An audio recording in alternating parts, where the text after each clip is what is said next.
Part 6. Success on the Small Screen. With the success of the video games based on Dune and new Dune novels, the Dune universe was reintroduced into the minds of fans. A new audience had been cultivated, and it had been over a decade since the David Lynch film, which had now reached cult film status since its release. It seemed the time was right to reintroduce Dune to the screen, the small screen at least. Dino De Laurentiis, as it turned out, had only ever purchased the film rights for Dune and not the television rights. So, in 1996, while Dune fans were conquering the sands of Arrakis on PC, and the wheels for a new Dune novel were turning, film producer Richard P. Rubinstein acquired the television rights to Dune. As he would explain in an interview by Steve Fritz that was published on December 4th, 2000 on Mania.com. First of all, I love great stories and characters who are larger than life, says Rubinstein, who's probably best known as director George Romero's former partner. So I always was a big fan of Herbert's Dune. In fact, I have a signed first edition of the hardback in my personal collection that I got back in 1964. Well, 3.5 years ago, I was looking over my library when my eyes rested on the spine of that book. As I did that, I couldn't help but think, that would make a great miniseries. Following his library epiphany, Rubinstein learned that De Laurentiis only owned the theatrical film rights to Dune. So I went ahead and bought the television rights, says Rubinstein. The rights coup didn't necessarily mean things were going to be easy, though. It took Rubinstein 3 years to line up financing. Now, I had some experience in the 1990s making miniseries. I worked on The Stand and The Langoliers. So to me, when it comes to interpreting large, complicated works, there's no better format than the miniseries. I also felt that even with commercials, it would be possible to do 3 major chapters of Dune and keep them within format.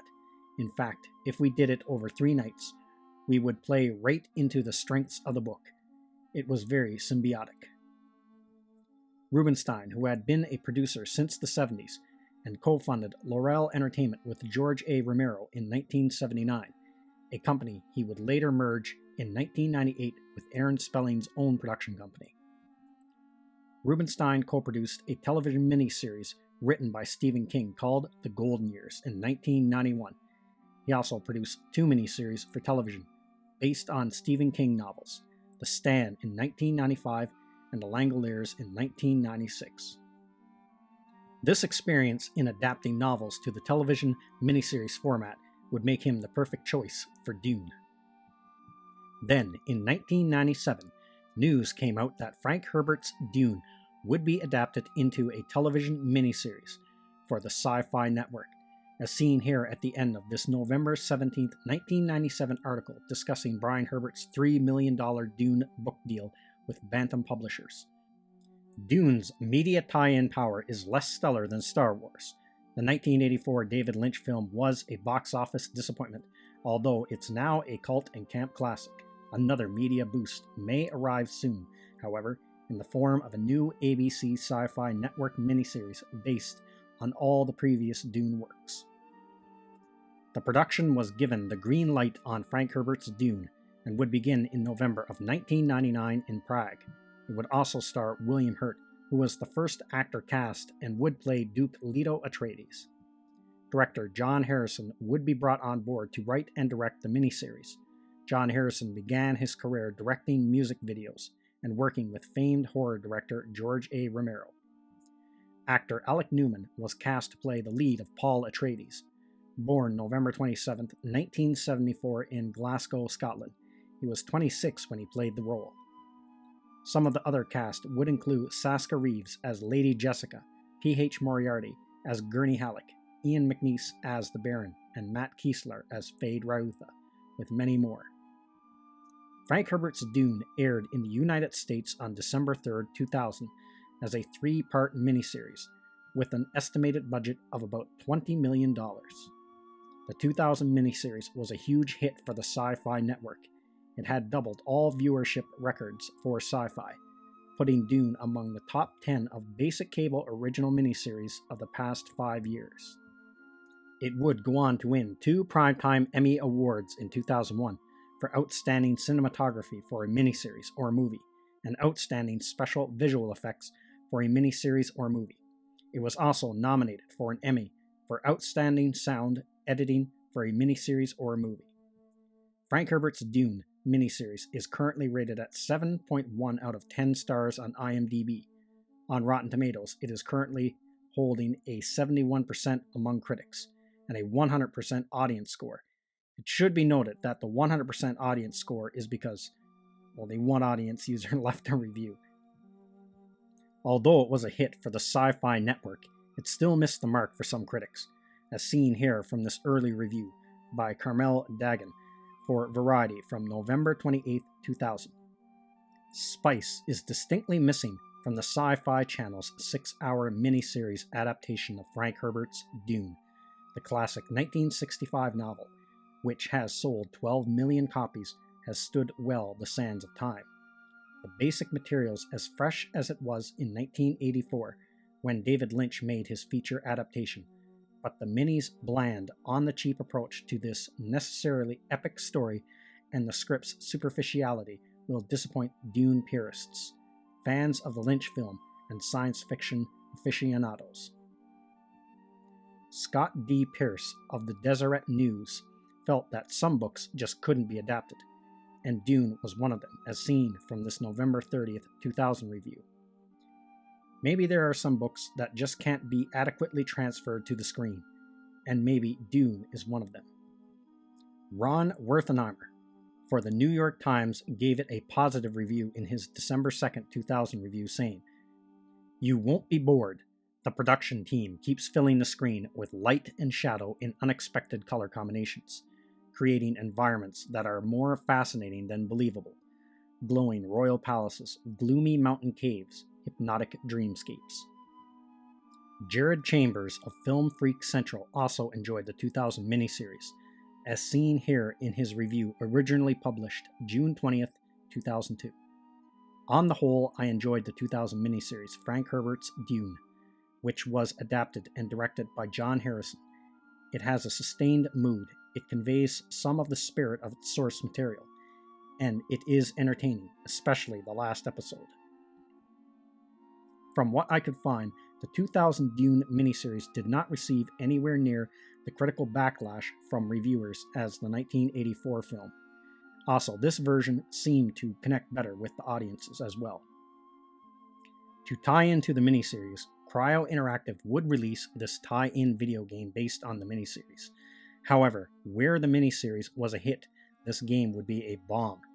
I found it quite odd that this game was based on the miniseries, since visually it looked nothing like it. Brian Herbert and Kevin J. Anderson would also release the second novel in their House prequel trilogy. Dune House Harkonnen was released in October of 2000 and debuted at number 11 on the New York Times bestseller list and rose to number 8 in its second week. Brian Herbert and Kevin J. Anderson would conclude the House trilogy the next year with the release of Dune House Carino on September 6, 2001.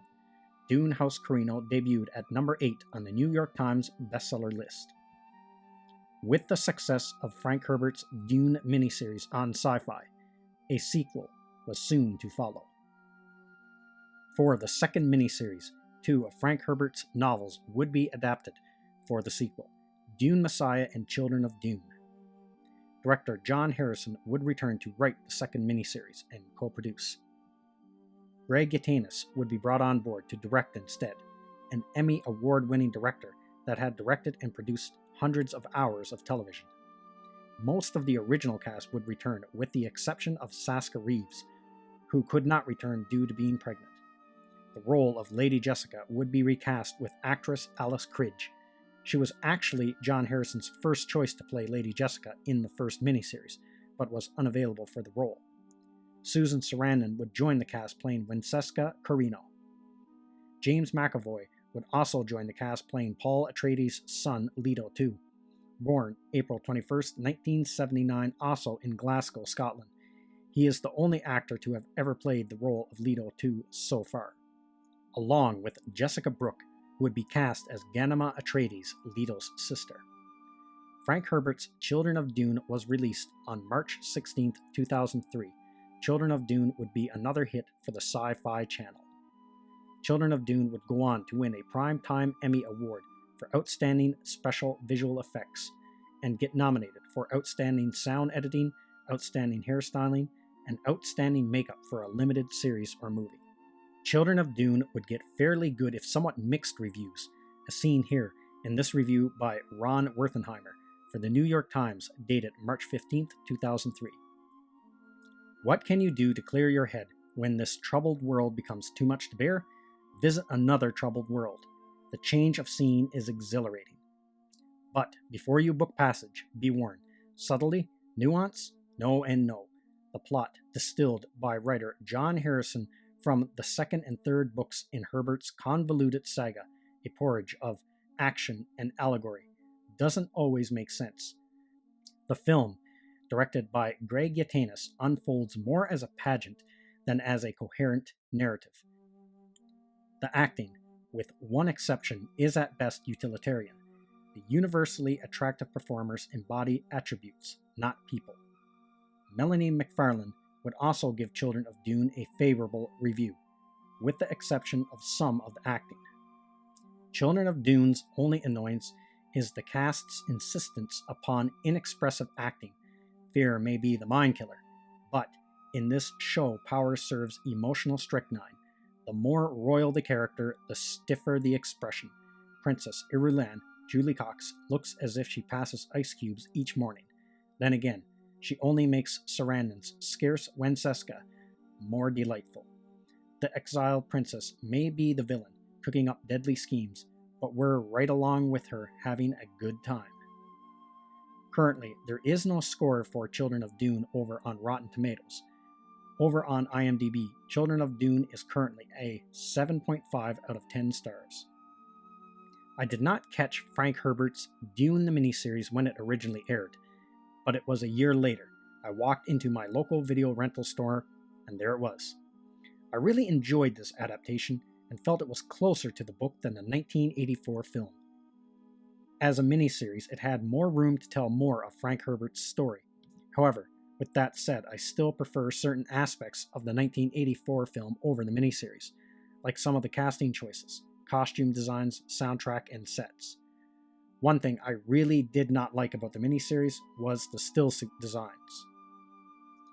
I thought the special effects at the time were very good, but having rewatched it a few years ago, the special effects haven't aged well, even compared to other sci-fi shows that came out shortly after, like the reimagined Battlestar Galactica.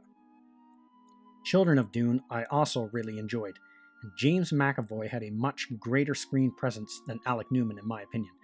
Also, James McAvoy would have made a much better Paul Atreides if he had been cast in the first miniseries. Children of Dune also stands out as it is the only on-screen adaptation of any of the sequel novels to Frank Herbert's Dune. I was disappointed when I realized that Sci-Fi wasn't going to adapt any of the further novels in the miniseries. I would have really liked to have seen God Emperor, Heretics of Dune, and Chapter House Dune all made into miniseries. In my opinion, from 1992 to 2003, with the release of several Dune games that were big hits, new Dune novels being written that were selling well, along with 2 TV miniseries that were both hits for the Sci-Fi Channel, Dune was building itself back up in the minds of science fiction fans, and building an audience, also proving that there was a market for Frank Herbert's story outside of the books. In hindsight, I speculate one of the reasons we didn't get a third miniseries, after the first 2 being hits for sci-fi, is that Richard P. Rubinstein wanted to take Dune further than television. He wanted to take Dune back to the big screen.